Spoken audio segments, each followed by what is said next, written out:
अस्सलाम वालेकुम रहमतुल्लाहि व बरकातुहू। मैं हूं आपका अपना प्यारा दोस्त इसराइल खान, फिर से हाजिर हुआ हूं the real history RH channel लेकर सुल्तान सलाहुद्दीन अय्यूबी की दास्तान। उम्मीद है आपको ये कहानी अच्छी लगती होगी। ये आपका अपना चैनल है, इसे लाइक, सब्सक्राइब, कमेंट, शेयर जरूर करिएगा। उसका एक दस्ता हैरान कुन तेजी से किले की दीवार पर तीर बरसा रहा था। 6 मंजनीखें आग फेंक रही थी। दीवार पर जहां तीर और आग के गोले जा रहे थे वहां कोई सलेबी नजर नहीं आ रहा था। वो दुबक गए थे। सुल्तान अय्यूबी दूर खड़ा देखता रहा।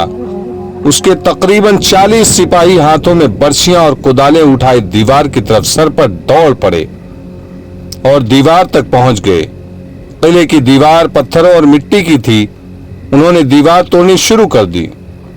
इसी मकसद के लिए ऊपर तीर और आग के गोले बरसाए जा रहे थे कि ऊपर से दुश्मन उन पर दीवार तोड़ते वक्त तीर न चला सके। सुल्तान अय्यूबी के मुंह से बेइख्तियार निकला, आफरीन, मगर उसकी आंखें ठहर गई। किले की दीवार पर ललकार सुनाई दी, ऐन उस जगह के ऊपर से जहां सुल्तान अय्यूबी के जाबाज दीवार तोड़ रहे थे। बहुत से सलेबियों के सर और कंधे नजर आए। फिर बड़े बड़े डोल और ड्रम नजर आए। ये उल्टा दिए गए। उनमें से जलती हुई लकड़ियां और तेल और अंगारे निकले जो इन मुजाहिदीन पर गिरे जो नीचे दीवार तोड़ रहे थे। मुजाहिदीन ने आगे जाकर तीर बरसाने शुरू कर दिए, जिनमें मुतअद्दिद सलेबी घायल हो गए। दीवार की किसी और तरफ से तीर आए जिन्होंने मुजाहिदीन तीरंदाजों को जख्मी और शहीद कर दिया। फिर दोनों तरफ से इस कदर तीर बरसने लगे कि हवा में उड़ते हुए तीरों का जाल तन गया। जाबाज दीवार तोड़ रहे थे। ये काम आसान नहीं था क्योंकि दीवार बहुत ही चौड़ी थी। नीचे से उसकी चौड़ाई ऊपर की निस्बत ज्यादा थी। इन जाबाजों पर ऊपर से तीर नहीं चलाया जा सकता था, मगर उन पर जलती लकड़ियां और दहकते अंगारे फेंके जा रहे थे। आग के डोल और ड्रम फेंकने वालों में बज़ाहिर कोई भी मुसलमान तीरंदाजों से बचकर नहीं जाता था, लेकिन वो तीर खाकर गिरने से पहले आग उंडेल देते थे। नीचे ये आलम था कि आग भड़क रही थी और दीवार तोड़ने वाले शोलों और अंगारों में भी दीवार तोड़ रहे थे। तीरों का तबादला हो रहा था, अदला बदली हो रही थी।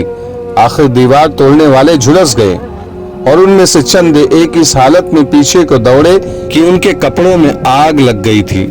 वो दीवार से हटे ही थे कि ऊपर से तीर आए जो उनकी पीठों में उतर गए। इस तरह उनमें से कोई जिंदा वापस न आ सका। 10 और मुजाहिदीन दीवार की तरफ दौड़े और दुश्मन के तीरों में से गुजरते दीवार तक पहुंच गए। उन्होंने बड़ी फुर्ती से दीवार के बहुत से पत्थर निकाल लिए। ऊपर से उन पर भी आग के ड्रम और डोल उड़ेल दिए गए। आग फेंकने वालों से वो इतना ऊपर उड़ गए थे कि मुजाहिदीन के तीर सीनों में खाकर वो पीछे गिरने की बजाय आगे को गिरे और दीवार से सीधे नीचे अपनी ही फेंकी हुई आग में जल गए। मगर दीवार तोड़ने वालों में से भी कोई जिंदा न बचा।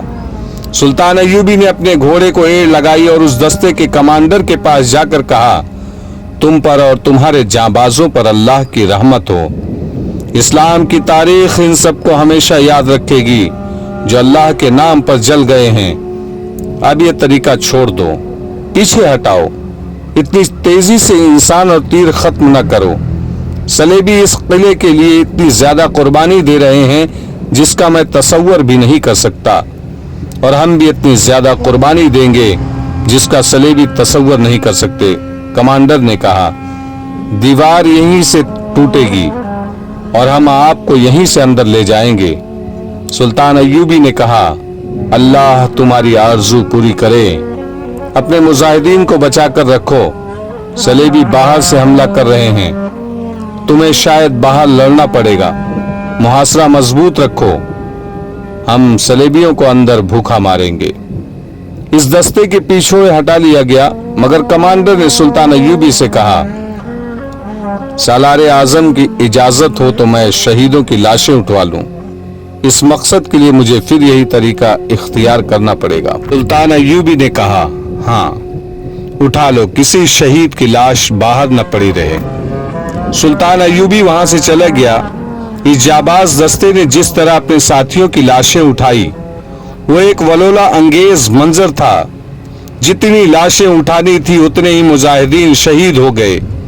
सुल्तान अय्यूबी दूर निकल गया था। जंग के दौरान वो अपना परचम साथ नहीं रखा करता था ताकि दुश्मन को मालूम न हो सके कि वो कहाँ है। वो अपनी फौज से दूर हट गया और बहुत दूर जाकर वो टीलों, चट्टानों और घाटियों के इलाके में चला गया।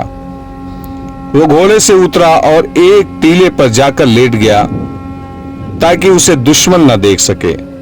उसे किला और शहर की दीवार नजर आ रही थी और कमोबेश 1 मील लंबा वो इलाका भी नजर आ रहा था जहां अभी उसकी फौज नहीं पहुंची थी। उसने टीलों के इलाके का जायजा लिया, हर जगह घूमा फिरा।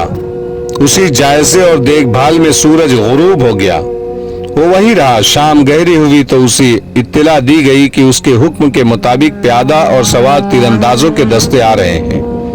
उसने अपने कासिद से कहा कि कमांडरों को बुलाया जाए। जब कमांडर उसके पास आए तो छापामार दस्ते का कमांडर भी उनके साथ था। उसे सुल्तान अय्यूबी ने रास्ता बताकर अपने हदफ पर चले जाने को कहा। फिर वो दूसरे कमांडरों को हिदायत देने लगा।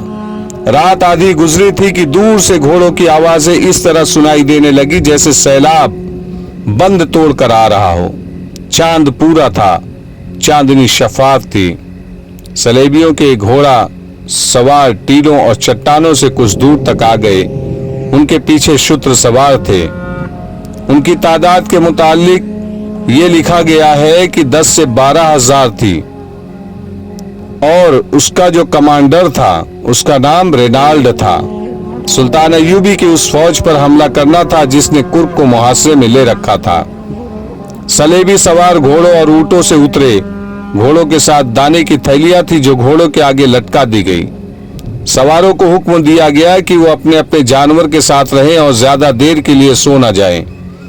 जानवरों के लिए चारा और पानी के मशकीजे पीछे आ रहे थे। सलेबियों ने यह सोचा था कि मुसलमानों पर अकब से अचानक हमला करके घोड़ों को किले के अंदर से पानी पिलाएंगे। सुल्तान अय्यूबी के दीदबान सलेबियों को बड़ी अच्छी तरह देख रही थी, यानी आंखें, और घबरा भी रहे थे क्योंकि सलेबियों की ताकत बहुत ज्यादा थी। इतनी ज्यादा ताकत से वो मुहासा तोड़ सकते थे। सहर अभी धुंधली थी। सलेबियों को सवार होने पर बर्छियां और तलवारें तैयार रखने का हुक्म मिला। ये दरअसल हुक्म का हमले का हुक्म था और वो एक बड़े ही लंबी सफ की सूरत में आगे बढ़े। जो ही अगली सफ ने एड़ लगाई, अकब से तीरों की बौछारें आने लगी। जिन सवारों को तीर लगे वो घोड़ों पर ही औंधे हो गए या गिर पड़े और जिन घोड़ों को तीर लगे वो बेकाबू होकर भाग उठे। ऊंट अभी चले ही थे कि उनमें भगदड़ मच गई। सलेबी कमांडर समझ न सके कि ये हुआ क्या है और उनकी तरतीब बिखरती क्यों जा रही है। उन्होंने गुस्से की हालत में चिल्लाना शुरू कर दिया। जख्मी घोड़ों और ऊंटे ने जो वावेला बपा किया उसने सारी फौज पर दहशत तारी कर दी। सुबह का उजाला साफ हुआ तो रिमांड को मालूम हुआ कि वो सुल्तान अय्यूबी की घेरे में आ गया है। उसे ये मालूम नहीं था कि मुसलमानों की तादाद कितनी है। वो उसे बहुत ज्यादा समझ रहा था। ऐसी सूरत हाल के लिए वो तैयार नहीं था।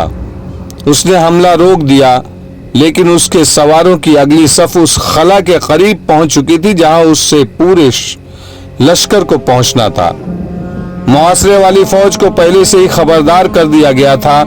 वो इस हमले के इस्तकबाल के लिए तैयार थी। मुजाहिदीन ने गर्द के बादल जमीन से उठे और अपनी तरफ आते देखे तो वो तैयार हो गए। गर्द करीब आई तो उसमें से घुड़सवार नमूदार हुए। मुजाहिदीन ने अपने आप को हमला रोकने की तरतीब में कर लिया। वो दाएं और बाएं थे। जो ही घोड़े उनके दरमियान आए, मुजाहिदीन पहलुओं से उन पर टूट पड़े। तब सलेबी सवारों को एहसास हुआ कि वो अपने लश्कर से कट गए हैं और उनका लश्कर अपनी जगह से चला ही नहीं। सुल्तान अय्यूबी इस मुआरके की कमान और निगरानी खुद कर रहा था। सलेबी पीछे को मुड़े ताकि मुकाबला करे, लेकिन सुल्तान अय्यूबी ने उन्हें यह चाल चलकर बहुत मायूस किया कि सलेबियों का कोई दस्ता सरपट रफ्तार से किसी तरफ हमला करता था तो आगे मज़ाहमत नहीं मिलती थी। अलबत्ता पहलुओं और अकब से उस पर तीर बरसते थे। सलेबी कमांडरों ने अपने लश्कर को छोटे छोटे दस्तों में तकसीम कर दिया। सुल्तान अय्यूबी के कमांडरों ने उसकी हिदायत के मुताबिक आमने सामने के मुकाबले की नौबत ही न आने दी।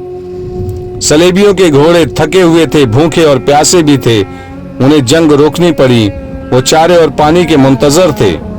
रसद को सुबह तक पहुंच जाना चाहिए था, दोपहर तक रसद न पहुंची। चंद एक सवार दौड़ाए गए, लेकिन वो मुसलमान तीरंदाजों का शिकार हो गए।